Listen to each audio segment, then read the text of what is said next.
So thank you for coming to this meeting today about the NHS. We're really pleased to have Dr. Bob Gill with us today. And the opportunity to watch just some little bits of his documentary, The Great NHS Heist, which will be available via a link that we'll send to you afterwards. So Bob has worked in the NHS as a GP for more than 20 years and has directly experienced the ideological assault on the NHS. And I'm going to quote him here. He says, "Defunding, outsourcing and marketisation has squandered billions, made my job harder and for my patients more frustrating with delays, fragmentation and in some cases preventable harm." I expect that we'll also discuss today and draw out the proposed health and care bill. The bill, of course, is the latest assault on the NHS after 40 years of privatisation and efficiency savings. We know that the bill will fundamentally undermine the central principles of the NHS as envisaged by Bevan and set out in here. So over to Bob now, then we'll be over to the film and back again. Thank you very much, Bob. Thank you, Esther. Thanks for inviting me. I just want to set out how the film came about, and then hopefully we can just watch the intro and skip to the most relevant section, which tells you our Christmas future. The film came about because our media isn't telling us what's going on. That's the fundamental problem. We have a sham of democracy whereby we're made decisions based on lies and slogans. If people who are in the dark cannot make an informed decision. So when we vote, we're not voting on information. So there's a huge vacuum of facts and reality. We're living in a virtual reality where the BBC is as much as we're allowed to know, and the BBC shapes our understanding of the world to suit the establishment. Now, as Esther pointed out, the last 4 decades, we've had a stealth privatization, and we are approaching the end game. The health bill that's before us is the final piece of the jigsaw, which will transition us to the American healthcare system. So if we're ready, I'll just play you the intro, then I'll come back. Thank you. The NHS is not for sale, and it never will be. The privatisation lobby basically gets underway under Mrs. Thatcher. Electricity, water, gas, the mines, the railways. Even if you only care about efficiency, the National Health Service should be preserved like a jewel. There's a sphere of influence that is shared across public and private sectors, and the revolving door, of course, swings both ways. What the big 4 accounting firms do is really quite deadly. PFI has transformed our hospitals into away from actually caring for people and into a means of making profit from the public sector. Our National Health Service, one of Britain's proudest achievements. Lifting burden from the sick, copied across the world and celebrated in our Olympic ceremony. A complicit media, having failed to hold power to account, now busily report NHS failures after years of financial squeeze. Consecutive governments have secretly prepared it for corporate takeover. After years of erosion, the NHS, its budget and very fabric up for grabs. There will be no share offering, no adverts on the side of a bus. This is a robbery for its new corporate masters in the Great NHS Heist. The big American health corporations and American health insurers and the American drug companies are absolutely, they're salivating. These companies are in the business to make money. Giant corporations, they get caught in fraud and they pay the ticket and keep on speeding. So they're always vigilant to try to avoid paying for care in one way or another. They were literally kidnapping psychiatric patients and holding them against their will until the day their insurance ran out. Here in the United States, you might as well be on the moon for the opportunity that you would have to get the care that you need. No one should ever copy the system. It is in the sights and the target of the multinational corporations. So that just gives you a flavor. Be in no doubt, who's taking over the NHS is the American corporations. The NHS will be turned into a funding stream for private corporations. And the fundamental concept you have to get your head around, and it seems difficult, but unless we face the reality, we can't fight back effectively, is the deliberate denial of care to sick people, knowing full well they'll die or suffer and then die in order to make profit. Now, Esther mentioned one word, efficiency. Whenever I hear a politician say efficiency, I reinterpret that word to mean, how can I line my own pockets and my corporate friends' pockets? Because that's what's happened. The NHS used to be beautifully efficient, 4% running cost. Now, estimates are between 16 and 20%. The efficient model we're following spends 36% on administration. What does administration mean? Chief executive pay packets, shareholder value, and the massive bureaucracy that is required to carry out this elaborate con. It is huge. What's happened to the NHS in terms of its ethos and who runs the NHS? Well, the original Beveridge model was very slimline. You had doctors and nurses, generally of significant experience, working in the hospital that they're making decisions about, running the show. Now you have a huge tier of senior management and administrators underneath them who are totally divorced from delivering care. So you have a separation between responsibility and power, and the people in place in those key positions of power are selected to be a certain sort of person, to blindly implement what they're told to implement, irrespective of the cost. And I mean cost in terms of the effect on the staff, but also in terms of the effect on patients. There is a total disconnect.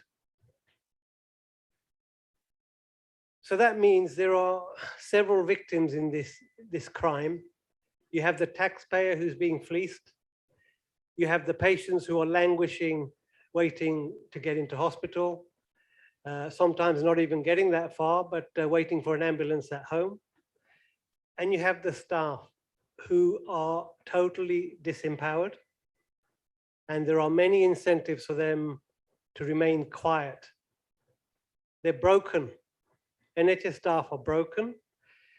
And they make sure, even if you have the idea of speaking up and telling the public what's really going on, they make a spectacle of crushing whistleblowers. It only takes one or two people to speak up in a trust for their fate to be known by the others, then that will silence the whole institution. Unlike the films and dramas we see on telly, where every time I see a situation like this, the lone, determined, heroic figure is victorious against the institution, that is a fantasy. There is a whole army of people who have been crushed by the institution, because that is necessary to carry this out. How else could you do it? So we have the regulatory bodies like the CQC.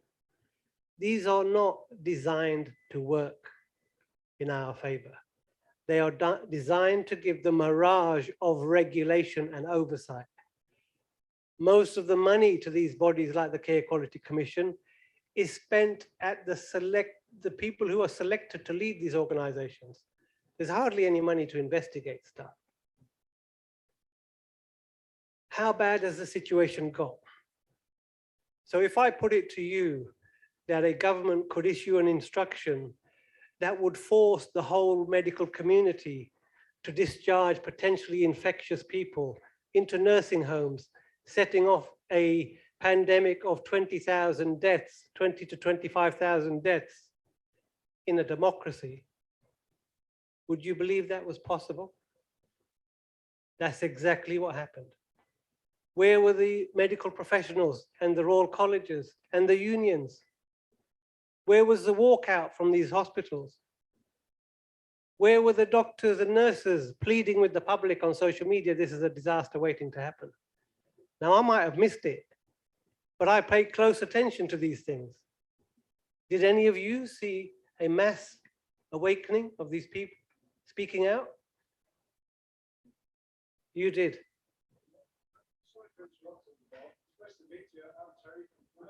Can we have questions later, please? We'll have a time for questions. Okay. I'm not aware of a significant backlash. So in effect, we had a government that was able to exercise a cull of the elderly. Is this the first time this has happened? Well, since the 2008 crash, our government's decided to impose economic sanctions on its own population, otherwise known as austerity. And what did those economic sanctions do? Led to an estimated 130,000 deaths, according to academics, who look into what would have happened to life expectancy and compared it to other similar economies. So the UK managed to speed up the demise of 130,000 people. We also saw a stalling of life expectancy, a rise in infant mortality. These are very hard endpoints that are telling us that our health system is failing, not just because of cuts to healthcare, but also cuts to social care, which have been huge, 40% in that order over the decade. What's happened in the pandemic? Well, leading up to the pandemic, how was the NHS? Was it fighting fit? Am I here defending the NHS in its current state? Absolutely not. It is dysfunctional, particularly if you look at the emergency care. Elective routine care seems to be functioning well, but if you go to any A&E or you went to an intensive care unit, you'd find there are people who need urgent treatment who are waiting. There are people who need urgent treatment who are dying, and there are people who need intensive care beds. There's no bed for them. Now that was before the pandemic. Before the pandemic, we had 10,000 doctor vacancies, 40,000 nurse vacancies, and we had cut 38,000 beds. Now, anybody with a soul and a conscience and an insight into what government policy had done over the last 40 years might at this point say, hang on, we've made a mistake with this privatization. It's going to kill a lot of people. Let's change our minds. Let's change direction. What did the government do? It announced a herd immunity policy, right? It did nothing to stem the spread of the pandemic. And when it did decide to do something, it decided the best way to spend £22 billion was to give it to an accountancy firm and an outsourcing giant, Deloitte and Serco, who have no experience in mounting a public health response.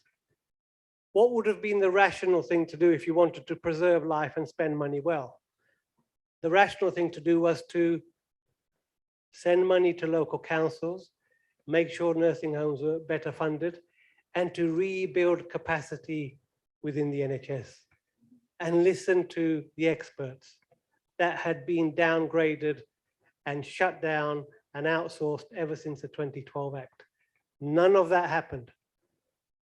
So there was a conscious political decision not to do the rational.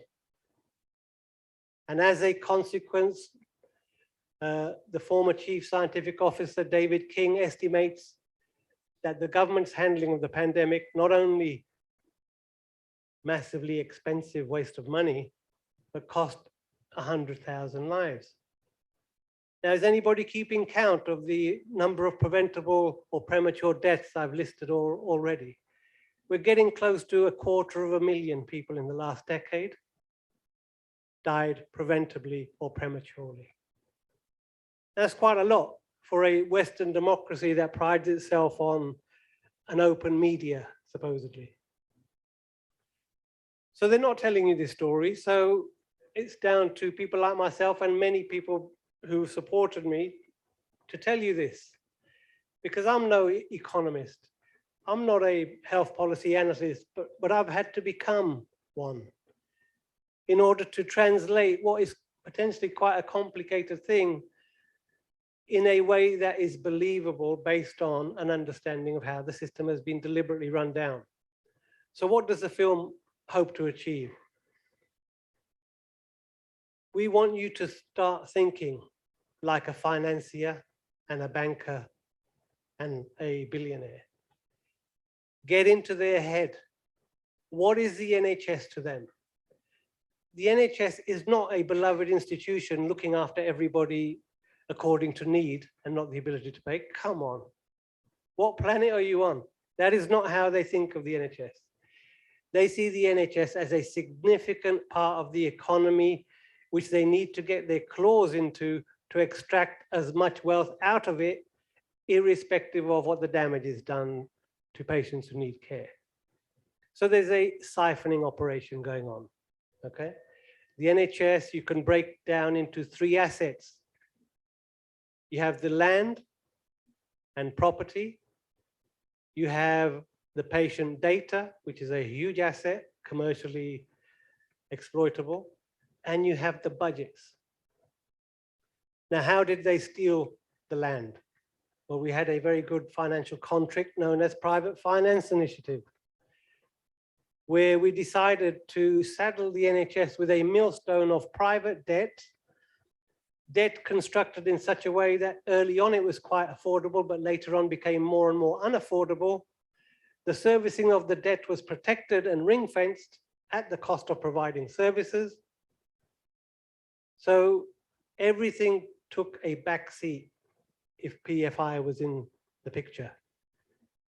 Private Finance Initiative, rather than being an illustrious hospital building program, was the biggest hospital bed closure program. How? For every hospital they replaced, it had about 1/3 less hospital beds. Where were they located? Out of town. What happened to the previous hospital in the city centre on prime real estate? Sold off, turned into luxury flats. Yeah? And what are we saddled with? We've borrowed 11 billion, we're going to pay back 88 billion. Now, would you get a mortgage on those terms? If you would, come and speak to me afterwards, I can lend you some money. Is that bad enough? No, it isn't. Because at the end of the term, we don't own the hospitals. Can you believe it? The government has entered into a financial arrangement with the private sector, at the end of which, paying through the nose over 30 to 50 years, you don't own the asset. We're on the hook for all of this, guys. So we have constructed a financial mechanism to steal the land, to flog off the land, to steal the property. And in 2012, they created a company called NHS Property Services, PropCo, which has got one shareholder, the Secretary of State. Now, why would you do that? Why would you create an entity to which you can transfer all the assets the NHS has remaining? Why would you do that? Because in due course, you're going to sell them off. So that's the land. That's one asset class the NHS has. Patient data. This country has, in the world, the best data set on patients anywhere else. Nobody else has got what we have. This is of huge value to big tech companies. Just imagine they have your social media footprint, they have your buying footprint, they have your health records, and we're investing very heavily as the taxpayer in developing a genomic database. Who's it for? It's not for us. It's to be given over to the court, not even sold, given away. We are subsidizing our own theft. Yeah? It's like you finding a robber and saying, can you come and steal everything in my house? And here's £1,000 for your troubles. That's what the government is doing to us. Now, data is valuable. I'm not a techie by any means. That's why I got so stressed up when started saying, can you send me the link to the video, right? I'm not a techie, but believe me, it's of huge value. And very recently, in May of this year, whilst everybody was struggling with the pandemic and the vaccination program, the government quietly announced this plan to copy all your secret, confidential, private, sensitive information held by your GP onto a totally separate data bank to be used for commercial activity. Nothing to do with your healthcare, nothing to do with your hospital referrals, a copy, a duplicate copy. You get the drift. There's a pattern to all of this behavior. It's not incompetence. And if I got paid £10 for everybody said what the politicians is doing is incompetent, it's very competent. It's just that they have clowns giving us sermons. They are personally incompetent, but the plan is not incompetent and the policies are not incompetent. They don't write the policies. The policies come from the City of London, the financial sector, the real estate sector, and the insurance companies. These MPs aren't up to writing legislation. Come on, they don't write it. So that's the land, the data. Another part about the data, I've told you about the blatant external theft of your data. There is a subtle internal theft and control of your data, which has been happening over the years, which is for the use of the insurance industry. So already for over a decade, companies like United Health, which is America's biggest insurer, through their subsidiary Optum, have worked their way into the back office function of the NHS. So where I work in Sidcup in Kent, Optum is a lead provider for IT services. We're using their algorithms, their risk stratification tools, which all mean they need access to patient data. They're already in there. What I'm telling you is not some future threat. They're already there. So you have this internal data control and theft, and you had this blatant external data heist, which was announced in May.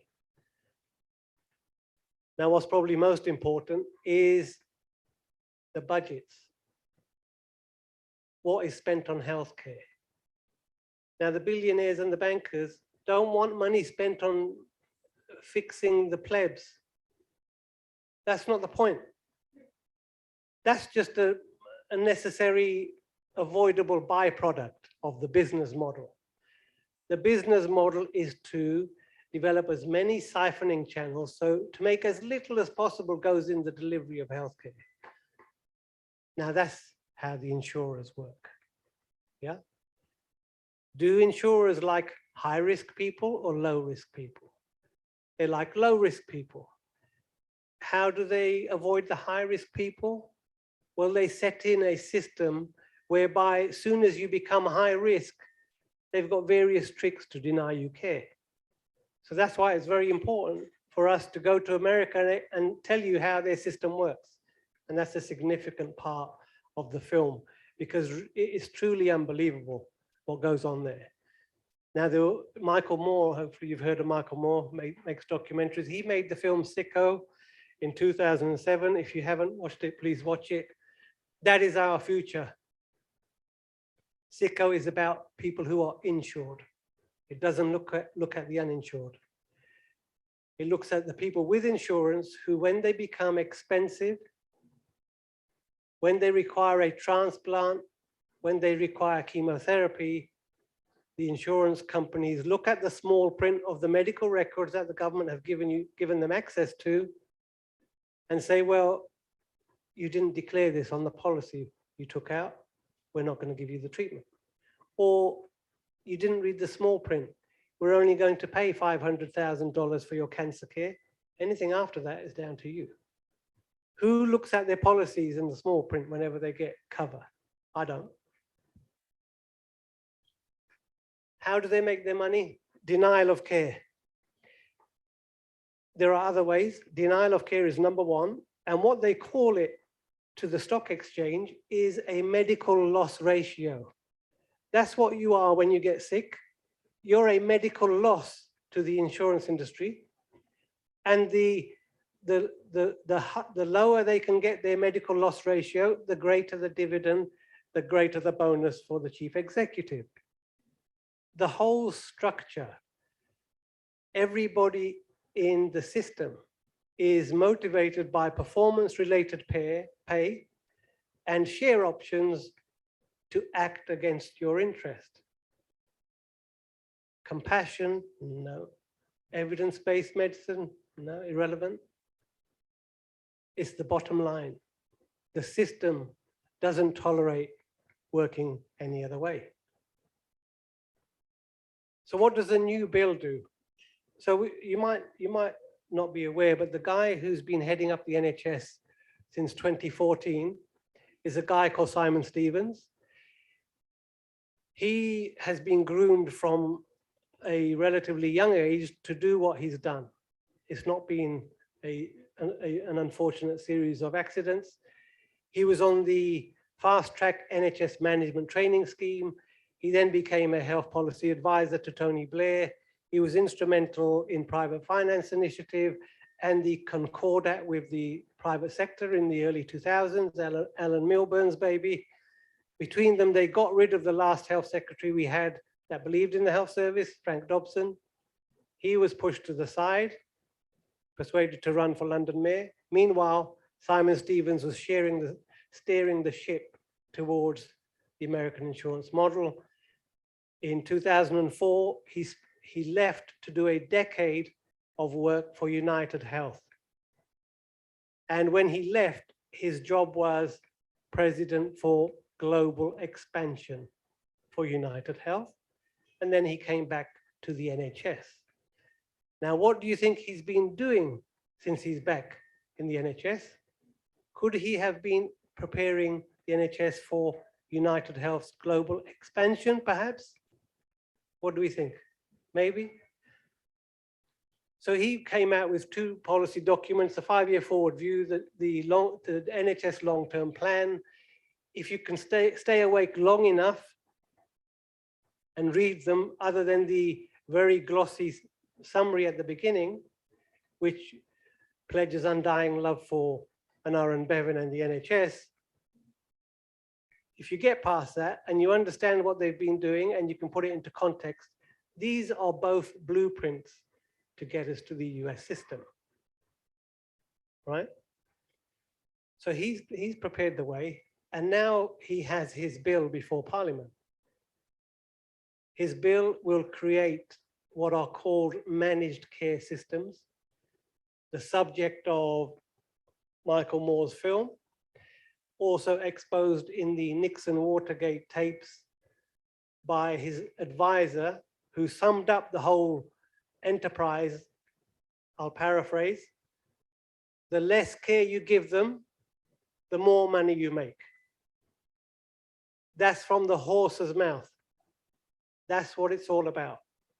Now they keep changing the name. Integrated care is the latest. Other names were health maintenance organizations, accountable care organizations, sustainability and transformation plans, and the one that seems to have landed is integrated care systems. We are being hoodwinked. So how will it work? What the bill does, it gives legal footing to what's been going on for over a decade. In 2006, under the new Labour government, there was something called world-class commissioning, whereby they said, we're going to split the NHS up further into a purchasing arm and a providing arm. And in order for us to use the market expertise, we're going to bring in these people from the private sector, from United Health, from the big 4 accountancy firms, from McKinsey, the management consultants. We're going to bring these lovely people in who only want the best for everybody, and they're going to tell us how to run the NHS more efficiently. Aren't they lovely, right? They have been mutating the system quietly for over a decade. What this bill does, it just makes it all legal. It's please, what I want you to take home is this is not some hypothetical future threat. It's been happening in shadow form for years, and the integrated care systems gives it legitimacy. What else does an integrated system do? Well, it breaks the NHS up into 42 bodies. So in effect, you have a denationalization. It gives these independent bodies a fixed budget, and the body has autonomy to create efficiency and value, translation, profit. These integrated care boards can extract a profit from this fixed budget. How will they do it? Well, McKinsey, the management consultants, have already drawn up a list of things that they think we shouldn't be offering on the NHS anymore. For example, cataract surgery, or maybe an arthroscopy to your knee, or varicose vein surgery. Now, none of these are doctors. In fact, McKinsey's track record, very recently, they had to pay a court settlement of $600 million without admitting liability for giving advice to Purdue Pharma, the manufacturers of OxyContin.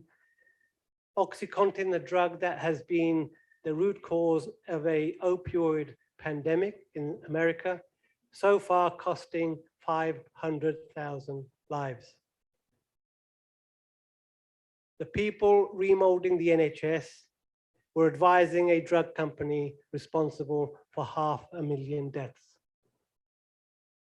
They're the people in charge. They're telling us the procedures that the NHS can no longer provide. So you have a rationing. You have a rationing that can apply across the whole integrated care system. And then you have an individual-based rationing using the insurance industry's algorithms and software.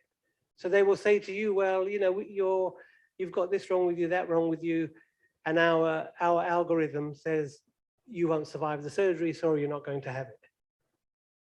So you have blanket bans on treatment and individual-based bans on treatment. And what happens with the money that's left over? Shareholders, offshore bank accounts, American corporations. Now, Julian Assange said something very powerful about a decade ago about Afghanistan and endless war. He said Afghanistan is just a front for laundering the US Treasury via Afghanistan into the military-industrial complex back in the States, out of which the politicians and Washington do very well. Well, I put it to you, the NHS will become a device for laundering money out of the Treasury into these private corporations. The NHS will shrink. One way of shrinking the NHS is to close the hospitals. The other is to drive out the staff.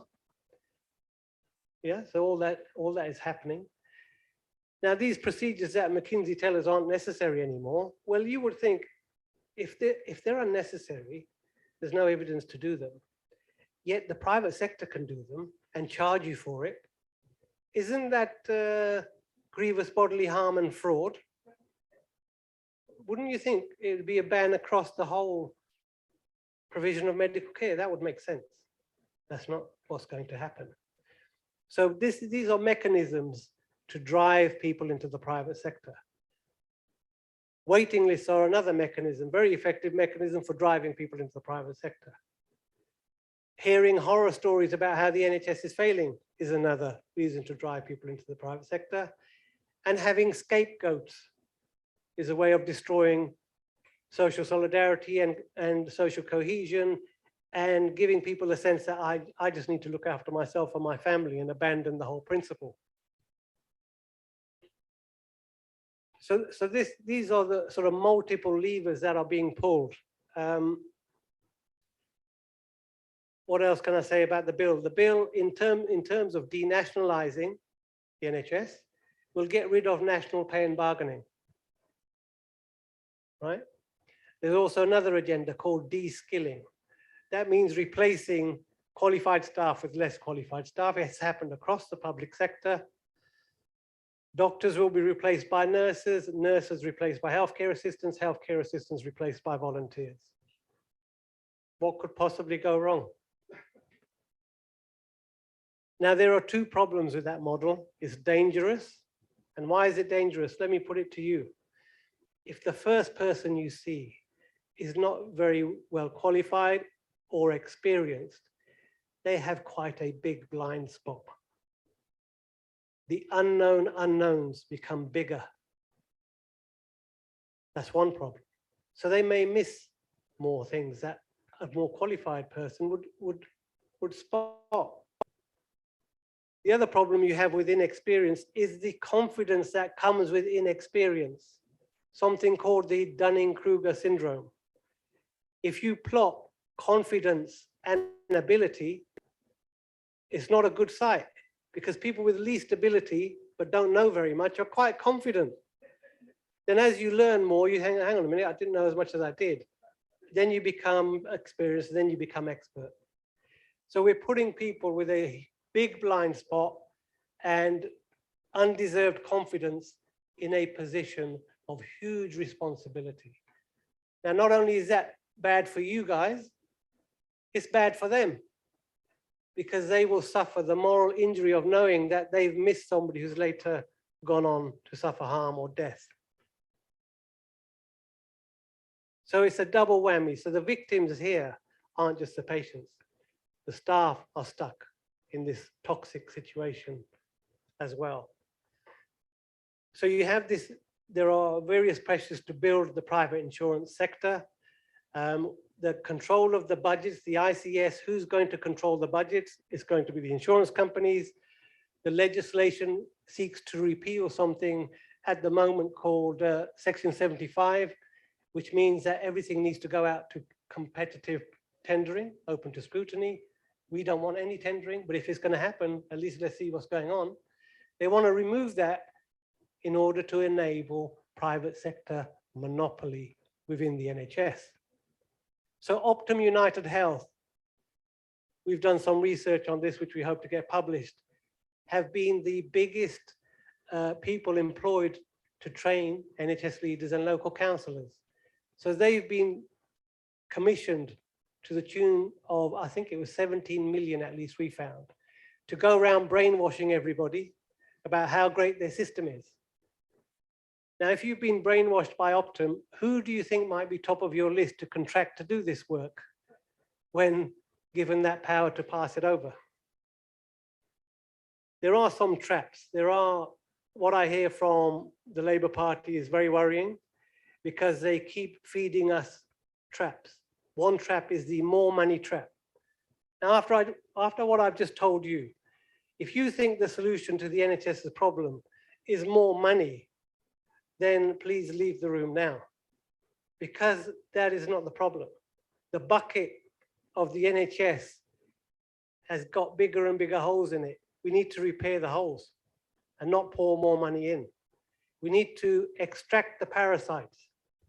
If you had a tapeworm, in order for you to put on weight, the solution isn't to feed you more. It's to remove the tapeworm, yeah?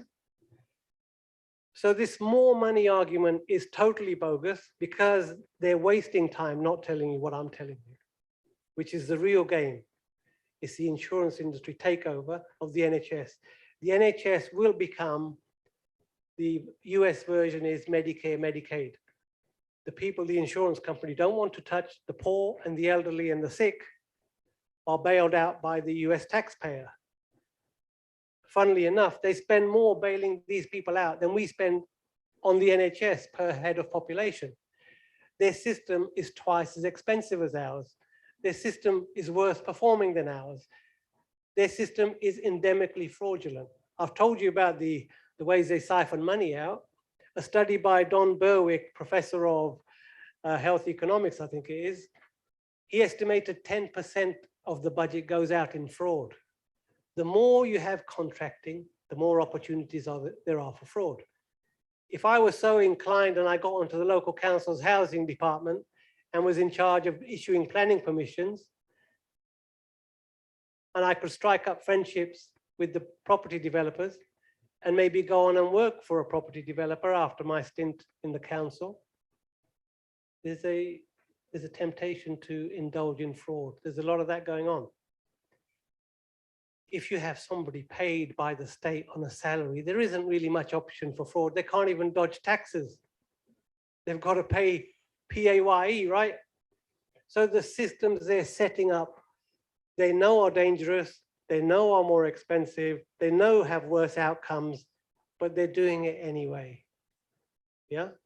And the Labour Party front bench are not telling you. I'm looking forward to hearing what they tell you on Tuesday, but I'm not expecting any surprises. I briefed some of the Socialist campaign group. They've said some good stuff, but they still haven't managed to utter the words insurance. Maybe there's a phobia, maybe I don't get it, maybe I'm not clear enough. There seems to be a reluctance to call out the elephant in the room. And I haven't got to the bottom of that yet, but I will start calling them out because time is short. So what does it mean to my patients at the moment? So it used to be, when I first became a GP where I'm working now, once or twice a year, you'd think somebody's care didn't go well. There's a problem. That was preventable. Why did that happen? Once or twice a year. This is happening on a weekly basis now. I'll give you just a couple of examples. An elderly lady had a fall, very severe back pain, went to A&E, they x-rayed her spine, sent her home. She had a spinal fracture for which she was given no pain relief, and neither was the orthopedic consultants asked to see whether she needed an operation. She was sent home. Another patient of mine, a middle-aged lady, developed painless jaundice. Painless jaundice in a middle-aged person is not a good sign. Could mean pancreatic cancer. Now that's something a medical student should tell you. This lady was sent home.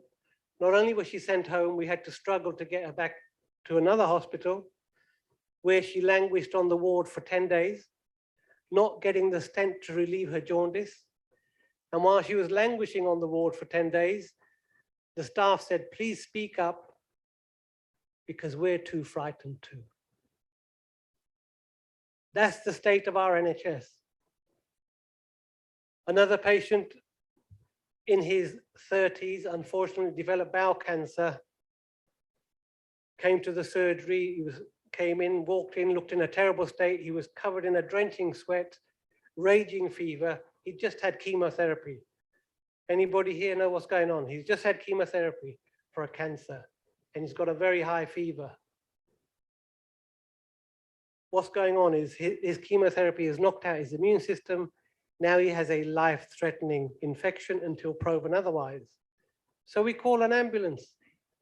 The ambulance station is literally 2 minutes with a blue light from my surgery. Do you know how long he languished on my couch? Over an hour, during which at any time he could go into septicemic shock and die. So this is a 35-year-old, yeah? Now, I'm not saying we should be allowing anybody to die. Nobody is safe in this system. We're all just one accident away from needing these services. So that's the reality on the ground. And what I want to do then is, if we got that next bit lined up, this section of the film just puts a bit more flesh on the end game. So if you... But when you are coming home every day, exhausted, emotionally, physically, financially, increasingly, you start to weigh up whether or not it's worth it. In a survey of junior doctors by the Royal College of Physicians, 70% worked from a rota that was permanently understaffed. 80% felt their work put them under excessive stress, and a quarter felt it had a serious impact on their mental health. The clinical commissioning groups, the state-owned insurance pools on which the new system is based, are officially under the control of GPs. So it's GPs that are going to be scapegoated when the system fails to provide any healthcare in the future.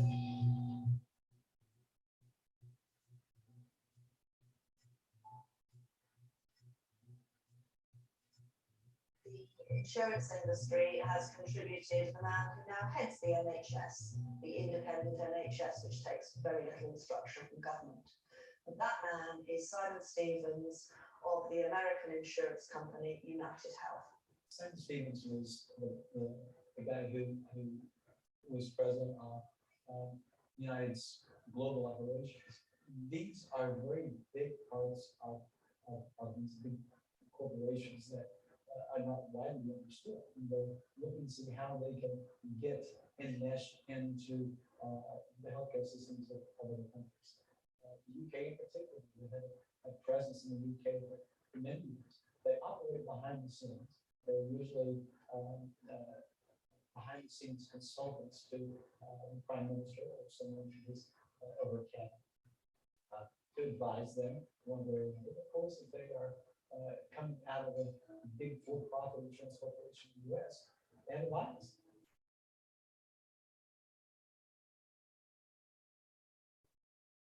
HMO stands for Health Maintenance Organization. For a good number of years, it didn't have a negative connotation. But when the big for-profit insurance companies began to buy them up and enroll, in fact, more or less force people into HMOs, they did it very ham-fisted way. And there was a big pushback against HMOs. And it came to have a very negative connotation.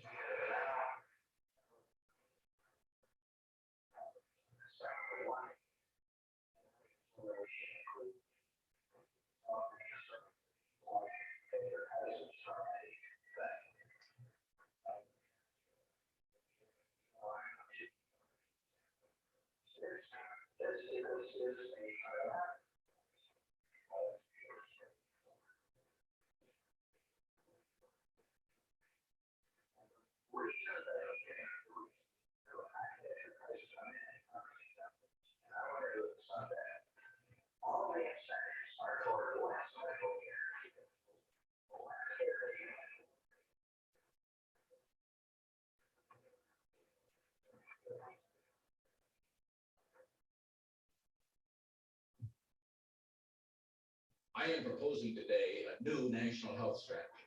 The purpose of this program is simply this. I want America to have the finest health care in the world. And I want every American to be able to have that care when he needs it. Because of the negative connotation of HMOs, a more recent acronym is ACO, stands for County Care Organizations. They're similar. There are some differences, but they essentially are pretty much what the old HMOs were.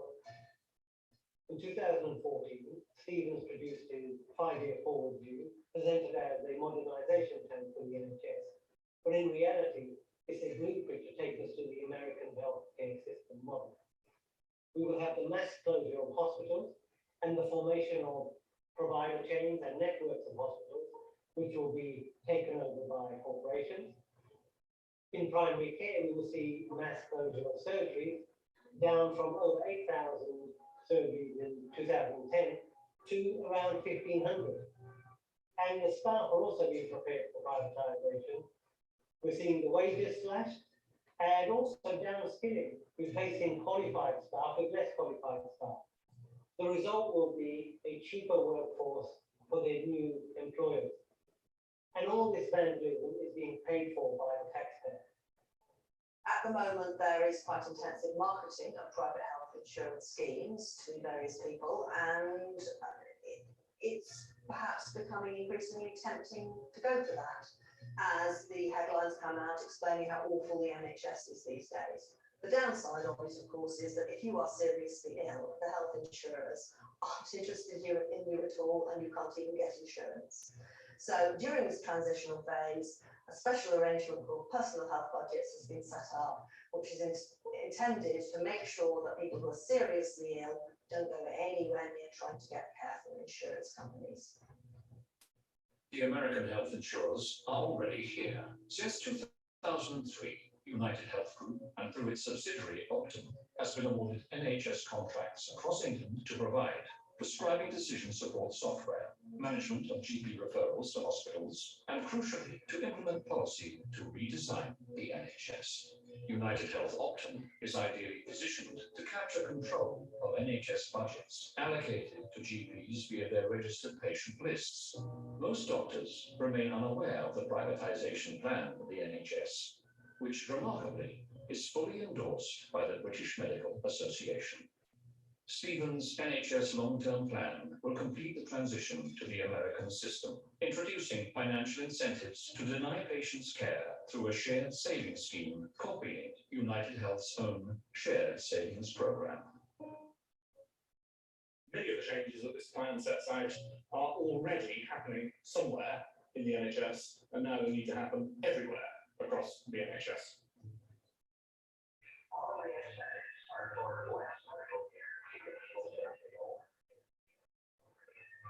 What we're looking to ensure that that work is continued to really be done by the NHS, or is NHS just going to become a badge?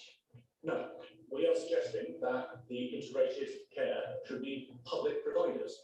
I'm just going to be much more concrete, right? There's no privatisation of the NHS on my watch, and the integrated care contracts will go to public sector bodies to deliver the NHS in public hands.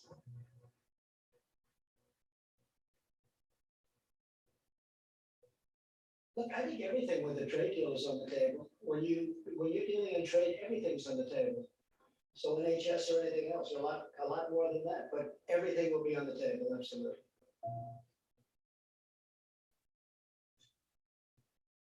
The ultimate gain for the insurance industry in taking control of the NHS is to ruin it because it's unpleasant competition. Their aim is the American model, massively inefficient, massively divisive, massively unequal. Simon Stevens will be there presiding over the breakdown of the system and controlling public opinion so that blame is never placed in the correct place, that people see the NHS as failing them, as not fit for purpose, and become keener and keener on putting money in the direction of his own bosses, the American insurance industry. When there is no paediatric service available in the local hospital, and the worried parent has to try and drive 40 miles with an unwell child in the back of the car. The difference between waiting for an ambulance in a rural community and waiting for work in a city is very different. And when you have a child with meningitis, when you have a critically ill child, the parents are unwilling to wait. And so they bring the child along to the local emergency department.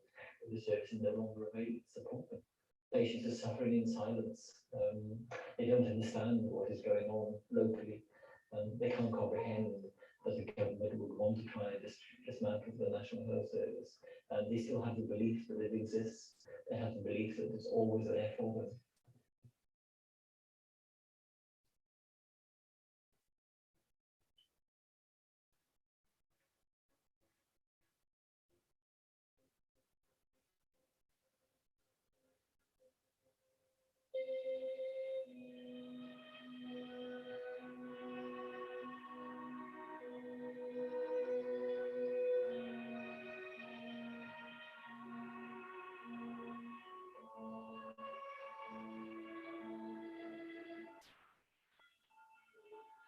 Per 100,000, the number of deaths in this country is still one of the very worst in the world.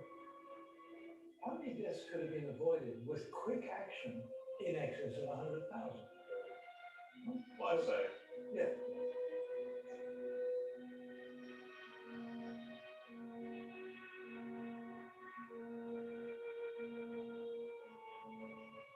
Because I know there will be many people looking now at our current success.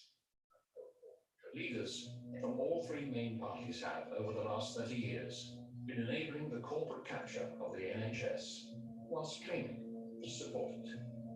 The destruction of the nation's finest achievement is the greatest betrayal of the public interest. When they meet in Davos in Switzerland, that's what they're deciding. These people will be poverty-stricken all their lives, but we will all have the riches and have another yes in the Mediterranean if we don't want.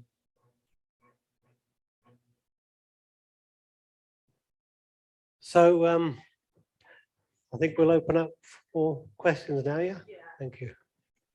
Let's take that microphone. So yes, let's have contributions from the floor now. I did work in the NHS for 40 years in the finance function, so I saw all of this happening. I also know that the NHS finance function under the Healthcare Financial Management Association has got a very, very strong link with the US and sends finance staff over to the US to see how they run their healthcare systems on the basis that there are things that we can learn from them. And when I challenged them why they didn't visit other countries, it was suggested perhaps I'd like to sort that out. And that emphasis on the US remains within the finance function in the NHS. So the whole system, yes, is inured to this approach and this dream of an American style healthcare system. And of course, we heard this morning, for those of you that were in the monetary theory session about the crisis of capitalism, and of course the NHS is worth around 120 billion a year. So as well as the other benefits that we've talked about in terms of data and property, that is a lot of money. So let's have some contributions and questions from the floor. I can hardly see you, I'm afraid. Somebody over there?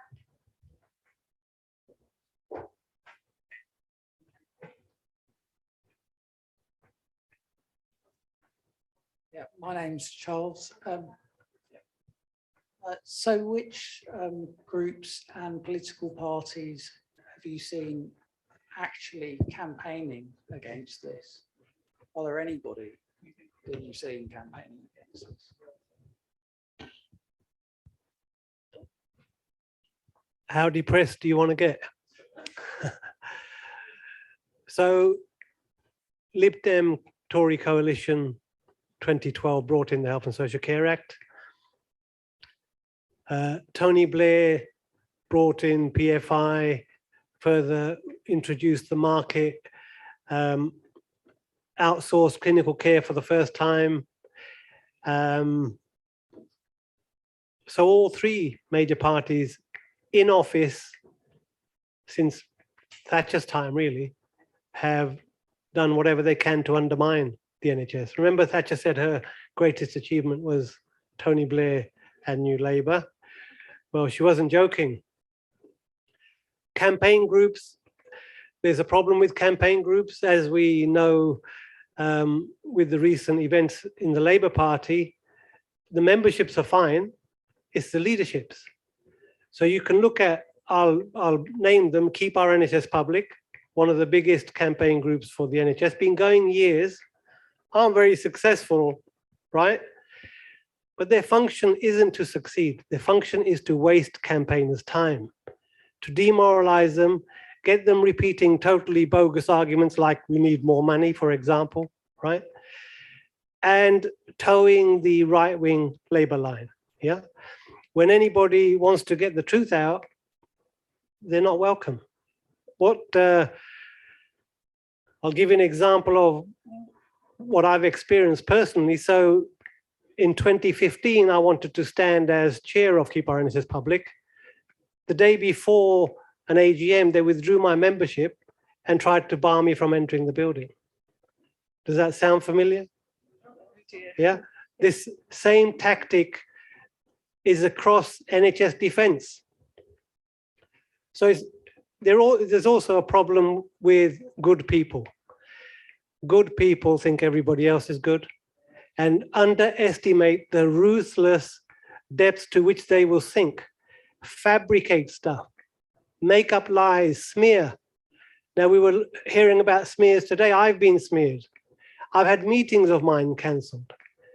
I won't tell you what the smear is, but maybe later on. I went to a Labour Party meeting in East London before the 2019 election, and they were discussing a motion to support Chris Williamson. And there was 100 people there. I thought, they've come to see me. Obviously, they hadn't. There was so much passion about what was going on with this anti-Semitism witch hunt. And I listened, and there's a lot of emotion in the room. So I did my 15 minutes. And I said, look, what I've laid out to you guys, you spent half an hour discussing this bogus anti-Semitism witch hunt, and it erupted, right? I got called an anti-Semite. the meeting, there were almost chairs thrown around. I couldn't believe it. The chairwoman said, "You must apologize, or this meeting's over." I was getting evils from the sitting MP who thought I was the Christ reincarnate, sorry, the devil reincarnate. And I thought, do I finish giving my message, or do I say, sod you lot? If you can't handle the truth, I'm off. I thought, I'll do this as experience. Let me see how it goes. Yeah. So you are a wonderful audience that night. It was pretty hostile, right? At least half the audience was hostile. So I said, look, I'm sorry if that comment upset anyone. And then I finished my story. And then it kicked off when the meeting ended. Yeah. Now, so they will use any tactic to shut down the truth. They will attack people, and that also filters through into campaign groups. So who can we listen to? The problem with Keep Our NHS Public is because they've been around so long, that the new groups go to them by default and think these people know what they're talking about. Yeah, that is their function, to mislead. That is their function, right? So they've been very effective. Now, if you were billionaire corporate interests, wouldn't you try and nobble the opposition? It's a no-brainer. But trying to explain that to good people on the left, we have a genetic defect whereby we are overly naive and will not listen to warnings given by others until we experience the pain ourselves. And hang on a minute, maybe there was some truth in that. Yeah. Now, that flaw is also our asset. We're compassionate people. We like to give people the benefit of the doubt. Yeah. But we are dangerously naive. Not nobody in this room, obviously, right? But that's an Achilles heel. And when things go wrong, people become spineless, as we heard earlier on today. Where's the solidarity? I keep hearing this word. I never hardly ever see it. Yeah. So when in that 2015 meeting at the Keep Our NHS Public AGM, there were two motions from my group. One was supporting a very high profile whistleblower, Chris Day, and one was condemning the BMA for not fighting for the junior doctors at that time. Both reasonable things to put, but they didn't want them discussed. So I was persona non grata, right? So pick your groups carefully. If your group you're attracted to, if your local group is probably legit, the membership, it's the leadership you got to watch closely, right? If the leadership do not tell you United Health, Optum, Simon Stevens, insurance industry takeover, you need new leaders. Yeah, that's the test. Do these people nail the problem? If they don't, you need to do something.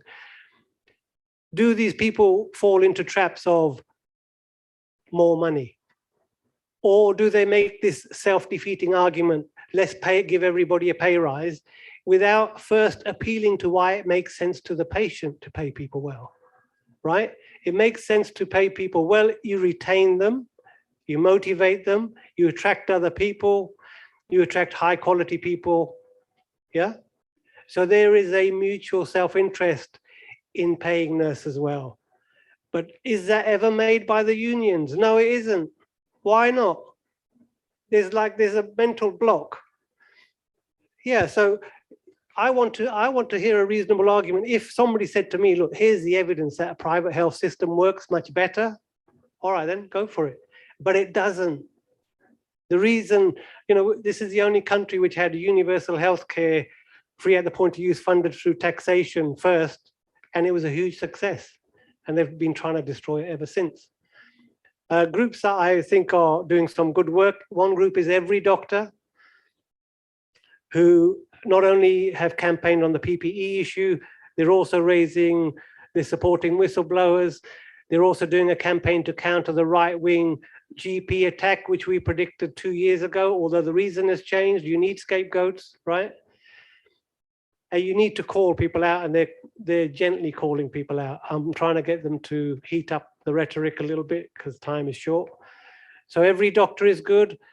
I think We Own It are good, but they're listening to the wrong people, but they do some good work.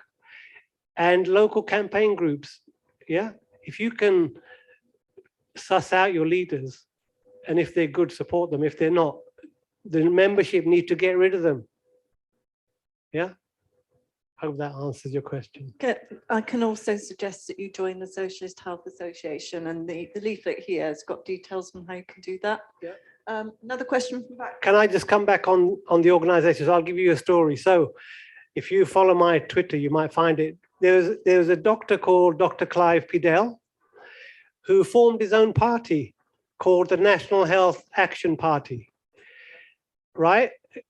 Great idea, right? So attracted a few good doctors and other activists, myself and David on the front row here, but it never chose effective messaging. And you go along for a couple of years, think, oh, they're nice people, but they're incompetent. That same trap, what I'm accusing others of, I was guilty of as well, right? But at least I learned after a few years, this is what's going on, yeah? He put out a Twitter thread praising Simon Stevens. Now, did he become an idiot recently, or was he always an idiot setting up this parliamentary party to waste people's time? You can make up your own minds, but that's the level of disinformation and the tactics that are out there. Yeah. Hi, I'm Jerry Gould, a former GMB rep at Sussex County Hospital and a former NHS worker. I'd like to come back to the unions. I mean, firstly, Naren Bevin came from being a terrible miner to being a brilliant politician, and where the NHS came from was to Takeover miners' welfare. So I think we need to start with the trade unions. As a ward-based rep, I was a technical support for the clinical staff. I wasn't clinical myself. Everybody was asking for help. Everybody was asking for representation. I was even passing information on to people like the RCN. Now, what the problem is that when my union, with the GMB, were in the process of being de-recognized by the new trust, I was leaving anyway. This was just a process. Another rep has been retired, and basically the reps are being isolated and demoralized. And when you come back to the solidarity thing, one thing we already have in common with the United States, apart from this progressive privatization, is the fact that we're now down to about 20% trade union membership amongst working people. If anybody says anything to me, you want to organize, join a fucking union, right? Be a member of a trades union, be a union activist, and be prepared to put your head above the parapet. Those of us who do it find that the people around us would like representation, but they don't want to stand next to us when the shit hits the fan. And that is the problem. It comes back to solidarity. If you don't have solidarity, you have nothing.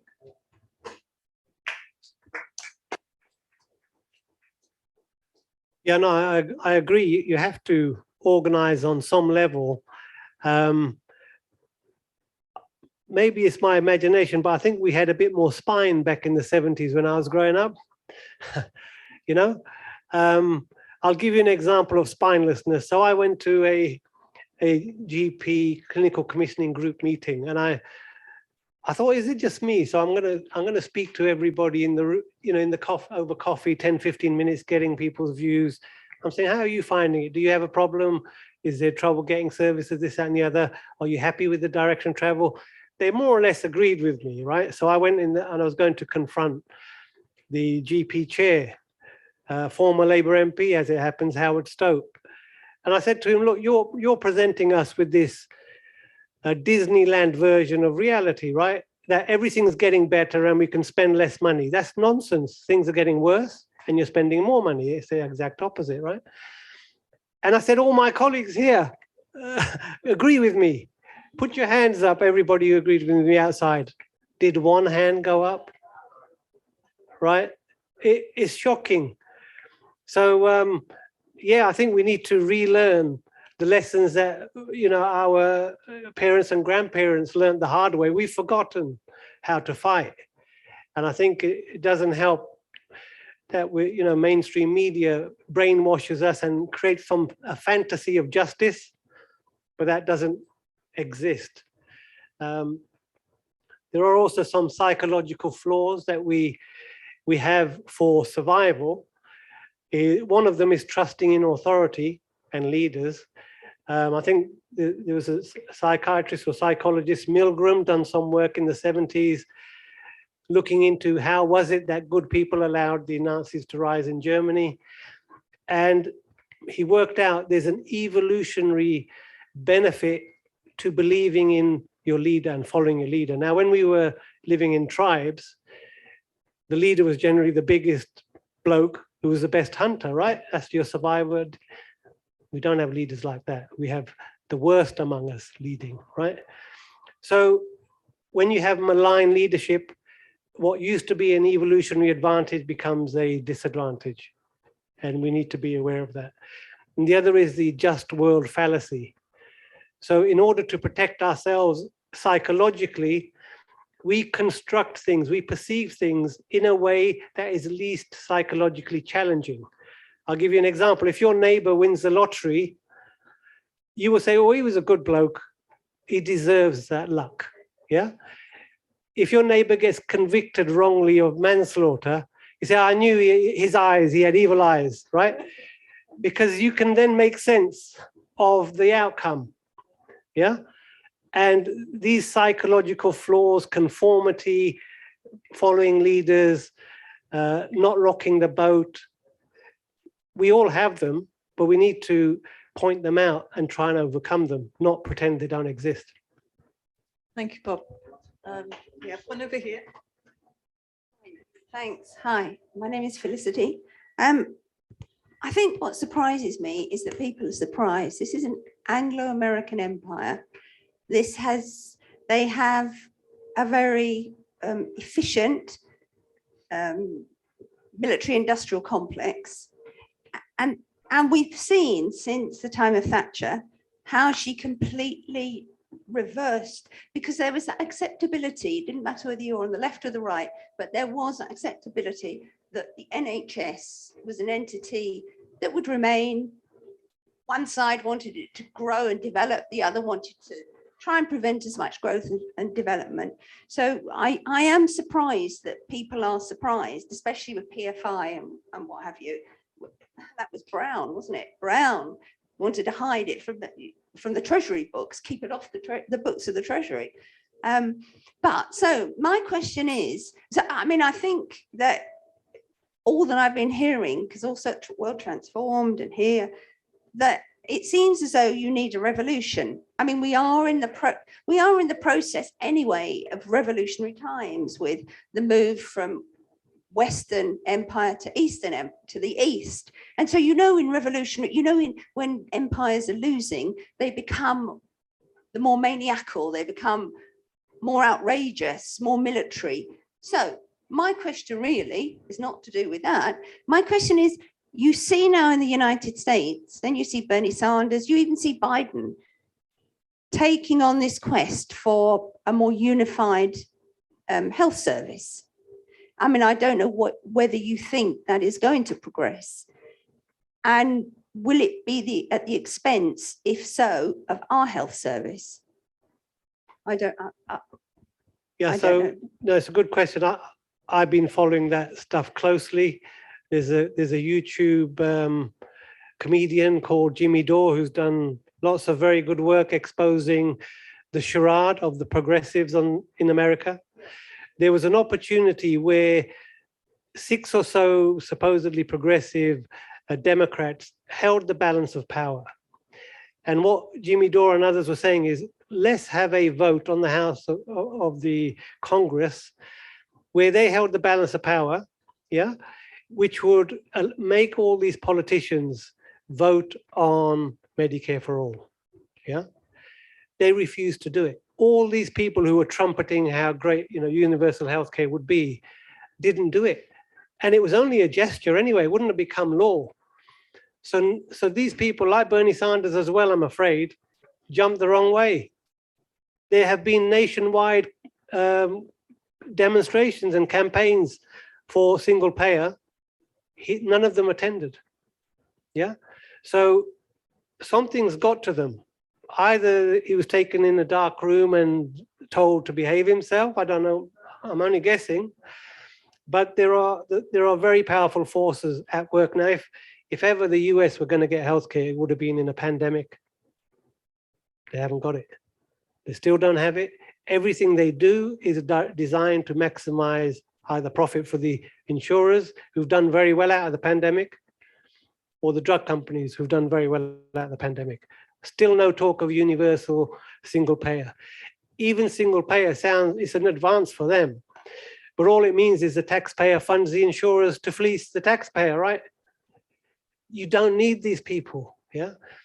The whole thing that's happened is they've shoehorned this massive army of people who are totally unnecessary for the delivery of healthcare. Yeah, exactly.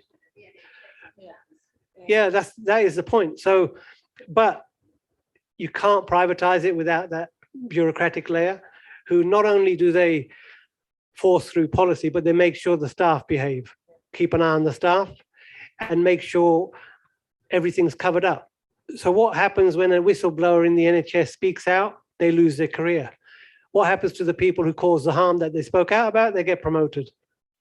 Yeah, and then we all pick up the pieces. How many scandals have we had? Mid Staffordshire, Telford and Shrewsbury, Margate maternity. There's a common denominator. They've tried to save costs. They've demoralized the staff. They've created a recruitment and retention problem, which is not a problem to management because it's a cheaper wage bill.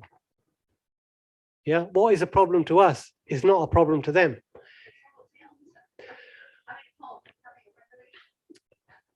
Well, no. Let me know when we get started. Send me a text and I'll be there. No, I think you're right. You know, because pleading with our oppressors hasn't got us anywhere. Yeah. So we're going to need something pretty radical, but the radical starts with informing enough people. That's where I come in.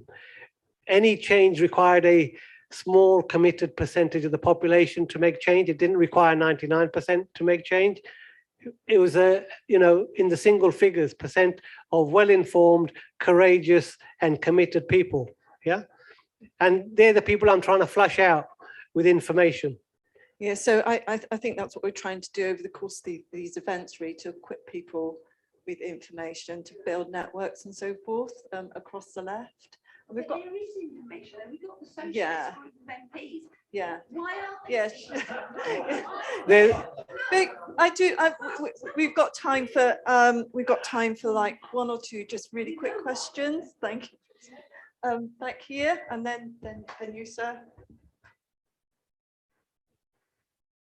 Hi, Chris Williamson. We've got our own version of the fraud squad, and that's the Socialist Campaign Group. They're an utter waste of space. The red flag has a line in it. There are the cowards flinch and traitors sneer. The Parliamentary Labour Party is entirely made up of cowards and traitors, I regret to say. And so it's going to fall to us. And we're making a small start with this resist event here at the Labour Party conference this week.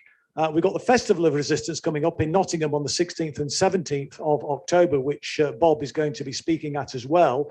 But it's going to be down to us. We have to come together. And that whole issue of solidarity, don't look to these MPs. We should never have looked to them anyway. Don't look to leaders. We all need to be our own leaders, and we need to inspire each other. We need to build a movement. That's what was so inspiring, I think, about Jeremy Corbyn when he became the leader, because he talked about building a movement, and then it all fell away. And some of us who put our heads above the parapet and defended Jeremy's Praetorian Guard, as a Praetorian Guard, were being thrown under the bus systematically.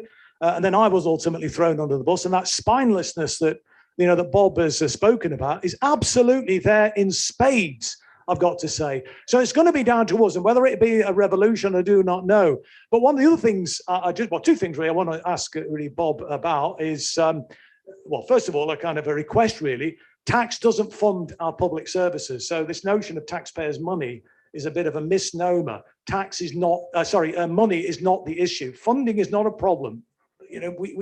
We are we have our own sovereign country, so we can create the money if we need it. It's the systems that we need to sort out. And I think we're all agreed that, you know, we need to plug those holes in the bucket that you mentioned.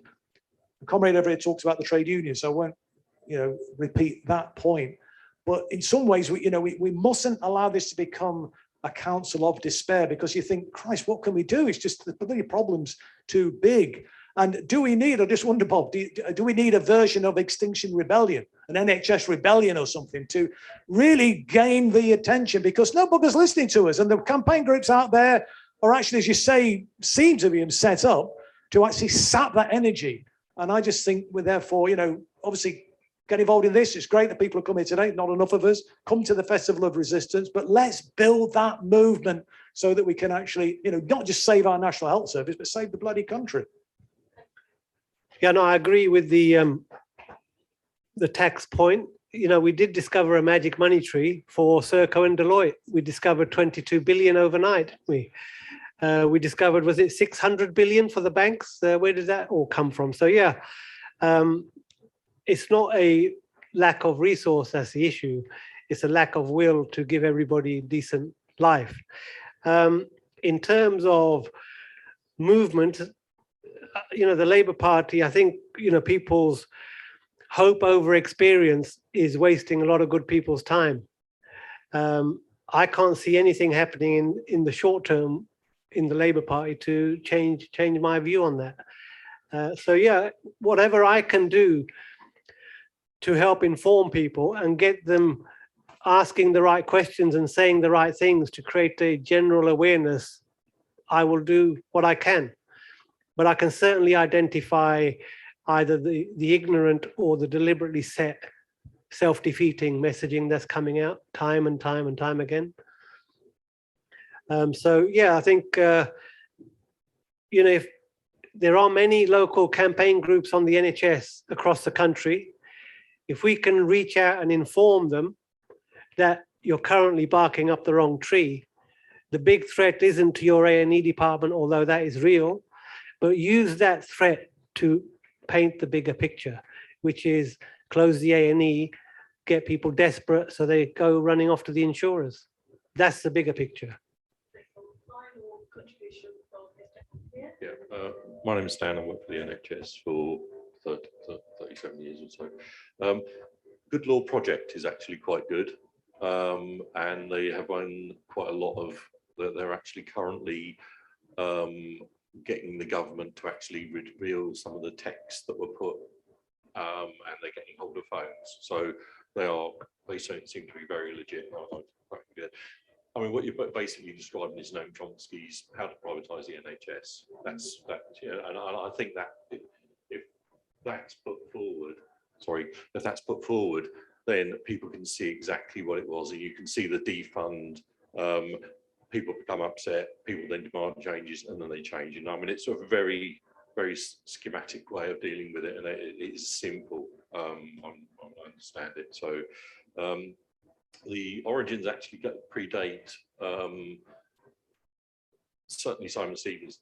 In America, you're looking at a thing called the Oregon Experiment, which I think was in the 80s, which basically they were given money. And what actually kept on happening was, well, there was a 4-year-old kid that was denied leukemia because he didn't hit all the tick boxes, and he ended up dying as a consequence. Bernie Saunders last night with John McDonnell was really, I mean, I thought he was really good. I don't know if anyone else went, but and he was really positive, but he actually was saying that he's getting a lot of resistance from the insurance companies, the health insurance companies. He is still pushing for that. So I mean, I felt really quite positive that there was going to be change within Biden, who he described as a good person. I think he described him as, but he actually, I mean, he's obviously been part of the Senate or wherever he's part of, and has been a career politician.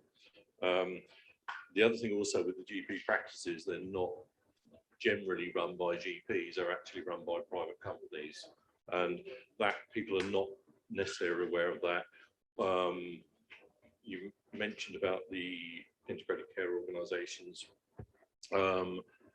What's different now is that the insurance companies or the providers, Optum, are actually going to get a massive say on where the money's spent, and they'll be treated as the experts. And people are not aware of that, and I was certainly aware of the 42, or what were they called?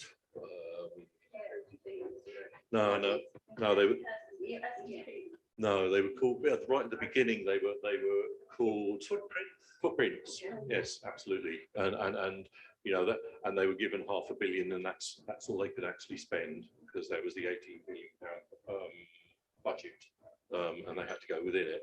So I mean, it's all been there, but people haven't really publicised. Certainly the Labour Party certainly hasn't, and I've certainly broached that in the local constituency, and people were totally unaware of what was going on, and you know, sort of, well, I don't know this before. And these were councillors that have been councillors for many, many years. So I haven't got a question, but I've made that sort of comments. Yeah, so in fact, the assault on the NHS began in 1948, called the Fellowship for Freedom in Medicine, sponsored by the insurance industry. So, you know, it's been there from the start.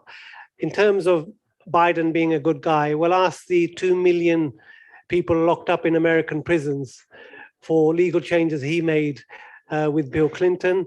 Ask the people in Libya, ask the people in Yemen, ask the people in Syria. None of these are good guys. He hasn't come out against it, has he? Sorry to interrupt, but we are going to have to close this session now. Yeah, so, but he hasn't rectified it yet. And they haven't done away with the deportation camps on the Mexican border. So none of these are good guys. They're in bed with the corporations. They receive a lot of funding from the corporations, and they will never do anything to upset the corporations. So I think we've had a really informative, useful discussion and information this afternoon. So thank you so much for coming, Bob. We'll send out the link to the film so you can watch it in full. And clearly this is a really important issue. It stands at the heart of our campaign, the Socialists. So look forward to seeing you again soon. Thank you all. Thank you.